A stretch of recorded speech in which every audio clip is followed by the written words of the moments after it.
बाल कहने लगे, अच्छा एक बात बता लाला, तू भगवान है तो तेरे बैकुंठ कैसो है, हमें दिखाई दे। महाराज लाला कहने लगे कि बैकुंठ देखना है। ग्वाल बाल कहने लगे, भैया सुनी तो बहुत है कि बड़े बड़े ऋषि मुनि और बड़े बड़े धर्मात्मा बैकुंठ को जाने के लिए हजारों वर्ष तपस्या करते हैं, हजारों वर्ष भगवान की आराधना करते हैं, फिर भी उनका पक्का है कि बैकुंठ देखने को मिले या न मिले। अब तेरो और हमारो स्टाफ ही है, तो स्टाफ वाले की काई की स्टाफ में रह के यदि हम नहीं घूम पाए लाला तो फिर हमारा मित्र तो बेकार। कृष्ण कन्हैया कहने लगे, चलो भैया मित्रता की बात है और स्टाफ में तो ले जाना पड़ेगा। ऐसो है भैया, हम आपको बताएं, यदि आपको बैकुंठ जाना है तो वृंदावन रंग जी मंदिर है, उसके बगल में एक ब्रह्म कुंड है। ब्रह्म कुंड है, चलो सब लोग एक एक करके सब इसमें कूद जाओ। लाला कहने लगा कि आपको बैकुंठ जाना है तो भैया एक एक करके सब कूद जाओ इसमें। सब ग्वाल बाल कहने लगे, लाला देख तेरी बात को हम नहीं टारेंगे, हम कूद भी जाएंगे।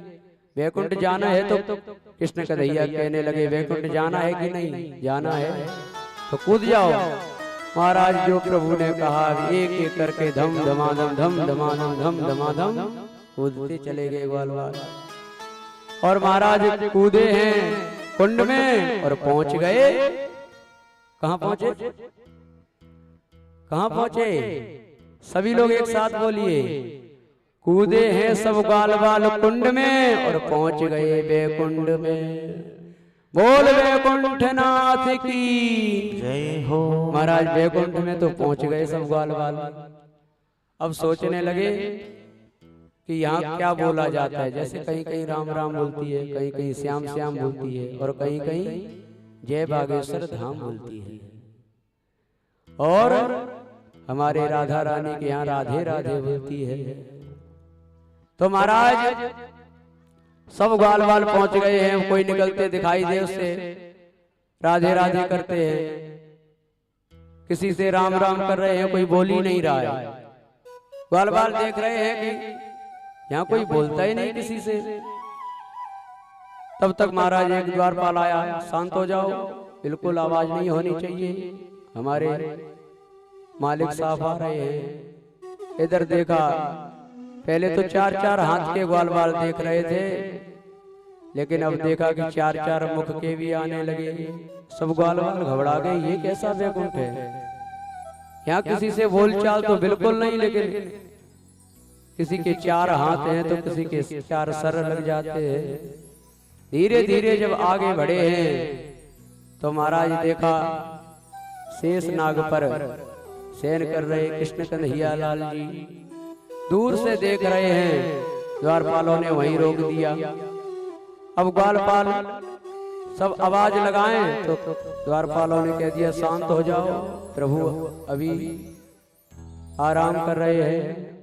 अब तो सब ग्वाल बाल अपने आपस में बातें करने लगे, देखो हमें यहाँ लाके और अपन ठाट बाट से शेषनाग की सैया पर आनंद में सो रहा है और हमें यहाँ लाके फंसा दिया। ऐसो है भैया, हमें ऐसो बैकुंठना चाहिए, हमारो तो वृंदावन ही ठीक है। हम भैया मिल मिल के आराम से दोनों गेंद बल्ला खेलते थे, आज इतना दूर पहुंच गया हमसे। ऐसा बैकुंठ हमें नहीं चाहिए, हमें तो वृंदावन ही चाहिए। भगवान कहने लगे वृंदावन ही जाना है तो चलो।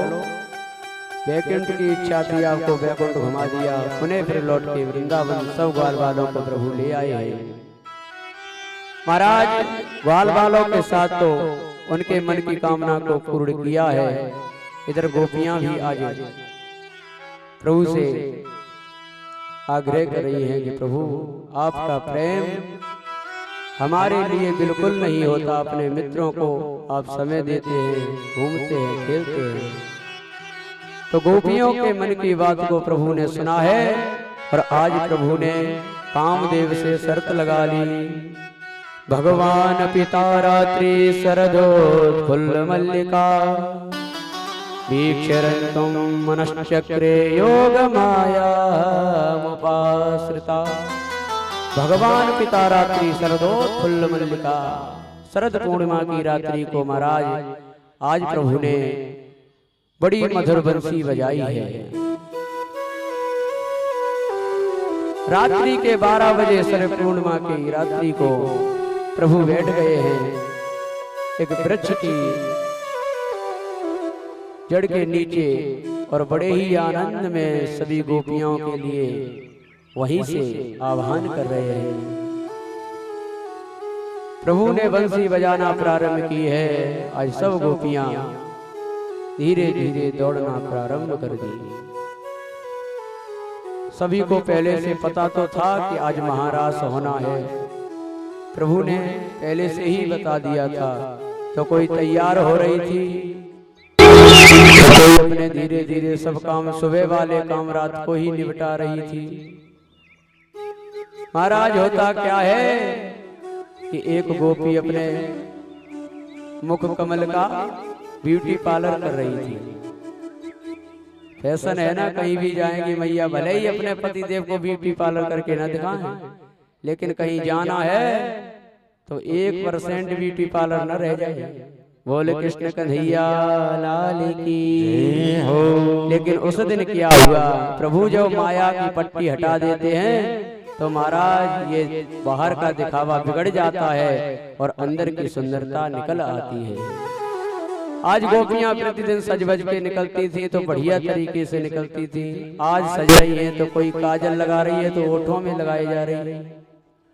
महाराज लिपस्टिक को आंखों में पोत लिया, क्रीम को लगाया तो बालों में चुपड़ रही है क्रीम को, और उल्टा सीधा सज बज के दौड़ना प्रारंभ किया है। इधर महाराज एक पति ने अपनी पत्नी को देखा कि ये सब गोपियों के साथ महाराज में जा रही है, तो उसने पकड़ के और महाराज घर में बंद कर दिया।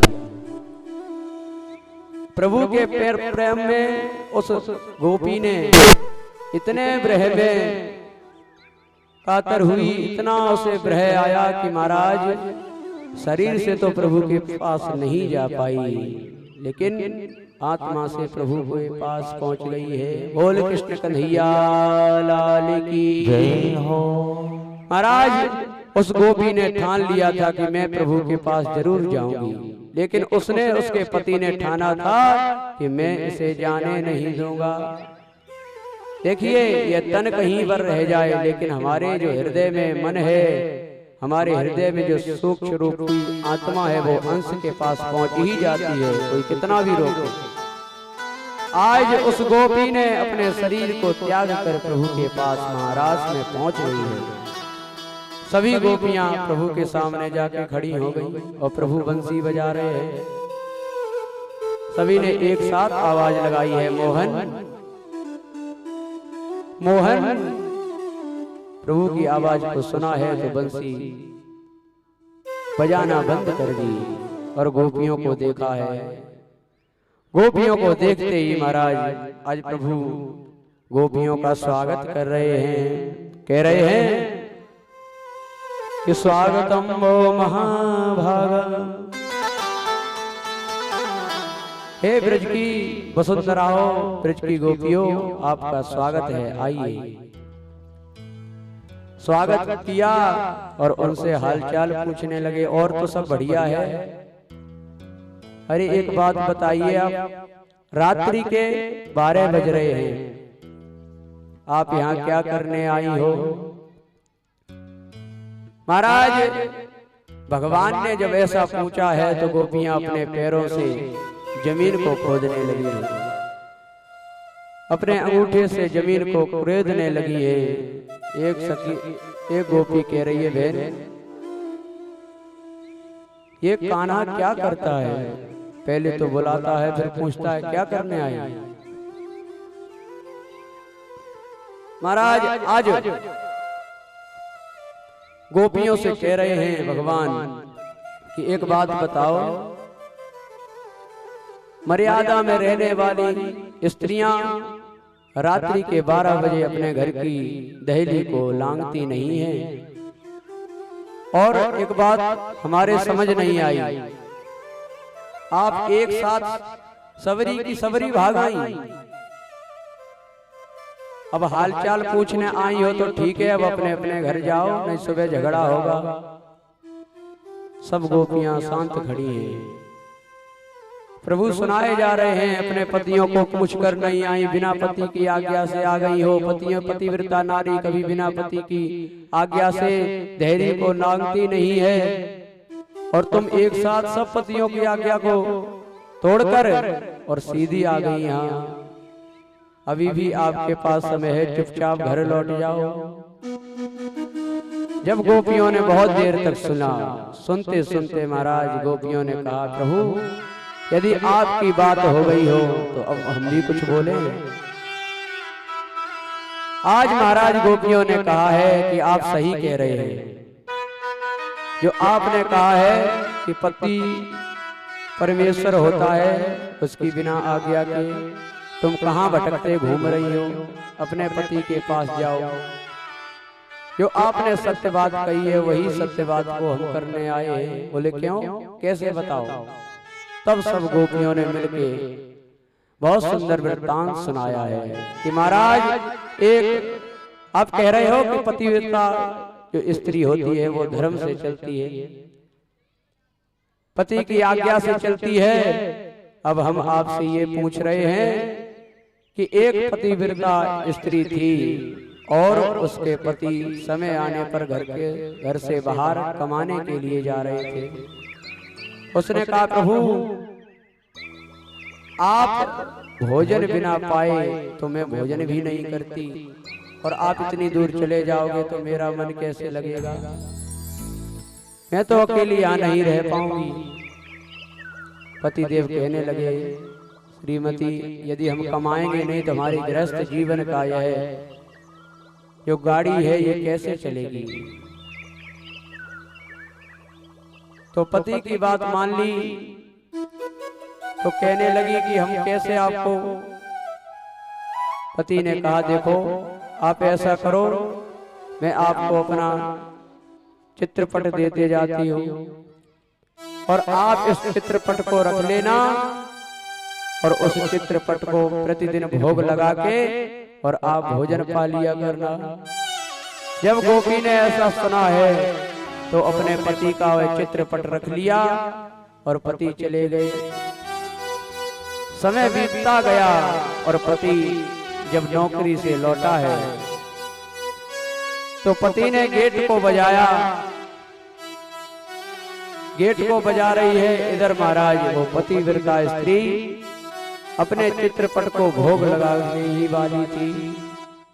इतने में गेट बजने लगा। अब महाराज गोपी पूछ रही है, प्रभु अब आप हमको इस बात का जवाब दो कि वो अपने पति के चित्रपट की सेवा कर रही है और इधर उसका पति गेट पर खड़ा है, तो आप बताइए अभी उसका क्या धर्म है। जो असली का पति गेट पे खड़ा है, गेट खोलना चाहिए या वो चित्रपट नकली का अंदर रखा है उसकी सेवा करना चाहिए। तो तुरंत कृष्ण कन्हैया लाल बोले, अरे गोपी इसमें कोई पूछने की बात है। ये जो चित्रपट है ये तो केवल वो फॉर्मेलिटी के लिए दिया गया था ताकि तेरा जो पातिव्रत धर्म है, पतिव्रता है, वो निभाती रहे। जब असली का पति आ ही गया है तो उस चित्रपट को छोड़कर और तुझे गेट खोल के अपने असली के पति को ले लेना चाहिए। आज महाराज इतना जब प्रभु ने कहा है तुरंत गोपियां कहने लगी, यही तो हम कह रहे हैं, आपने अपने मुख से कह दिया। ये संसार के पति माटी के मदीला एक न एक दिन छोड़ के ही जाना है। माता पिता तुम मेरे,